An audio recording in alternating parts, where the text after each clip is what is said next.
आज मैं आदित्य को समझाऊंगा कि इस अर्थ के अंदर क्या क्या चीज़ होती है और कौन कौन सी परतें होती है।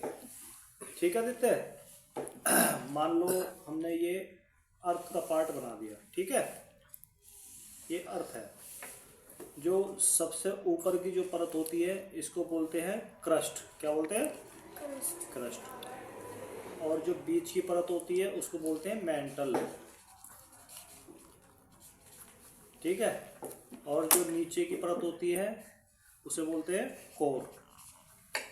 ठीक है, को क्रस्ट जो होती है लगभग 100 किलोमीटर तक क्रस्ट होती है, और बाकी हिस्से में मेटल होता है, और लास्ट में जो कोर होता है यानी अर्थ का जो पॉइंट बिंदु होता है, सेंटर पॉइंट जो होता है उसका बीच का, वो कोर कहलाता है। कोर के अंदर लगभग 6000 डिग्री टेम्परेचर रहता है लिक्विड में 6000 डिग्री तापमान रहता है इसके अंदर, भभकता रहता है। उससे ऊपर जो आता है वो आता है मेंटल, और सबसे ऊपर आता है क्रस्ट। क्रस्ट में ही समुद्र क्रस्ट में होते हैं, जमीन क्रस्ट में होती है, सब जगह ये जितना भी है ना, ये जो हम रह रहे हैं ये सब क्रस्ट में ही आता है। जैसे कहीं कहीं पे आपने देखा होगा, कहीं पे ज़मीन है, ठीक है, कहीं पे समुद्र है। ठीक है, जैसे ये मैंने ब्लू कर दिया, ब्लू का मतलब ये समुद्र है। ठीक है, ये क्या है? ये समुद्र है इस धरती पर। सबसे जो गहरा समुद्र है वो 11 किलोमीटर गहरा है। कितने किलोमीटर गहरा है? 11 किलोमीटर गहरा है। इसे बोल, जहाँ पर 11 किलोमीटर गहरा है वो होता है प्रशांत महासागर। प्रशांत महासागर में एक जगह है मरियाना ट्रंच, वहाँ पर सबसे ज़्यादा गहरा है 11 किलोमीटर। और बाकी ये हिंद महासागर हो गया, ये अटलांटिका महासागर हो गए, ये सब ज़्यादा गहरे नहीं है। गहरे हैं लेकिन ज़्यादा गहरे नहीं है। सबसे गहरा 11 किलोमीटर का यही है। ठीक है, अब जो ये मेटल होते हैं ना, मेटल में ही प्लेटें होती हैं। तो आपने सुना होगा कहीं पे भूकंप आ गया, कहीं पे ज्वालामुखी फट रहे हैं। ये क्या है? ये सब जितनी भी हरकतें होती हैं वो सब मेटल में ही होती है। ये सब प्लेटें होती हैं। ठीक है, ये प्लेटें आपस में रगड़ती रहती हैं। ये प्लेटें जो है आपस में एक दूसरे को रगड़ती रहती हैं, ऐसे टकराती रहती हैं। तो टकराने से क्या होता है? एक कंपन पैदा होता है। क्या होता है? कंपन पैदा होता है। और कंपन जो है अगर समुद्र के अंदर आता है, समुद्र के अंदर कंपन आता है, भूकंप आता है, तो भूकंप आने पे क्या होता है? ये जो लहरें, जो समुद्र है, समुद्र की जो लहरें होती हैं वो ऊंची ऊंची उड़ जाती हैं। वो क्या हो जाता है? ऊंची ऊंची उड़ जाती है। तो इसे ही हम सुनामी बोलते हैं। इसको ही हम सुनामी बोलते हैं। इसको ही हम सुनामी बोलते हैं।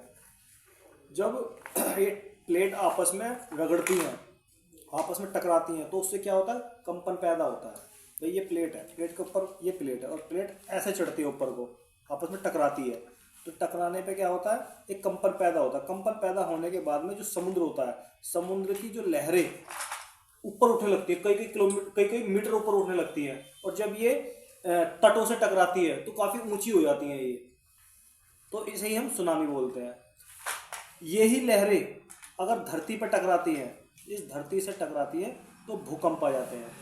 आपने सुना है कि जी अभी 2014 में नेपाल में भूकंप आ गया था। नेपाल में क्या है? नेपाल के नीचे प्लेटें हैं, हिमालय के नीचे प्लेटें हैं। ये दो प्लेटों का वहाँ पर जोड़ है। वो क्या करते हैं? ऐसे रगड़ मारते हैं, ऊपर चढ़ती है एक दूसरे के।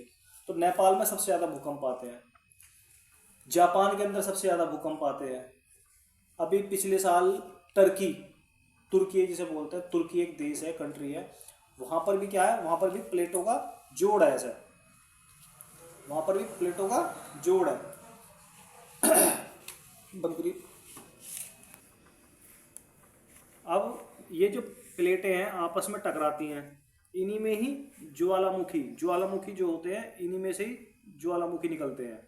ठीक है, ज्वालामुखी की जो मैग्मा होता है ना, जो लिक्विड फॉर्म में होता है, वो निकलता है। ठीक है, और ऊपर आने के बाद में जब ये धरती अर्थ पर आता है अर्थ पर आने के बाद में ये लावा बन जाता है। भाई हवा लग जाती है, ठंडा हो जाता है तो लावा बन जाता है।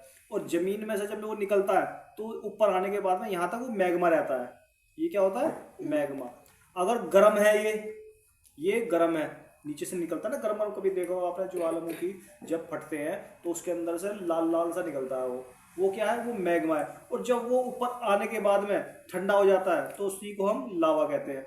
जब लावा अर्थ पर गिरता है, गिरता रहता है तो बड़ी बड़ी चट्टानों का निर्माण होता है। बड़ी बड़ी चट्टानों का क्या होता है? निर्माण होता है। ठीक है।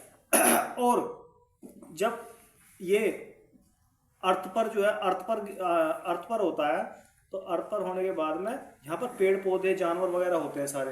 और जब ये ज्वालामुखी फटता है, फटने के बाद में जो इसका मैग्मा इन पेड़ों के ऊपर गिरता है, इन पशुओं के ऊपर गिरता है, इन जानवरों के ऊपर गिरता है तो ये दब जाते हैं।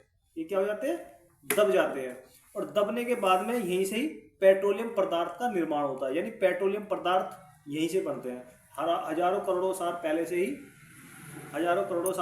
ही जब ज्वालामुखी फटता है ना, फटने के बाद में क्या होता है? ये ज्वालामुखी मेटल से ज्वालामुखी निकला, मैग्मा बाहर निकला। यहाँ से मैग्मा बाहर निकले के बाद में जितने भी यहाँ पेड़ पौधे हैं, जानवर हैं, पशु हैं, इंसान है, जो भी है, सबको ये अपनी चपेट में ले लेता है। अपनी चपेट में लेने के बाद में उसको ढक लेता है, वो मैग्मा ढक लेता है। मैग्मा ढकने के बाद में क्या हुआ?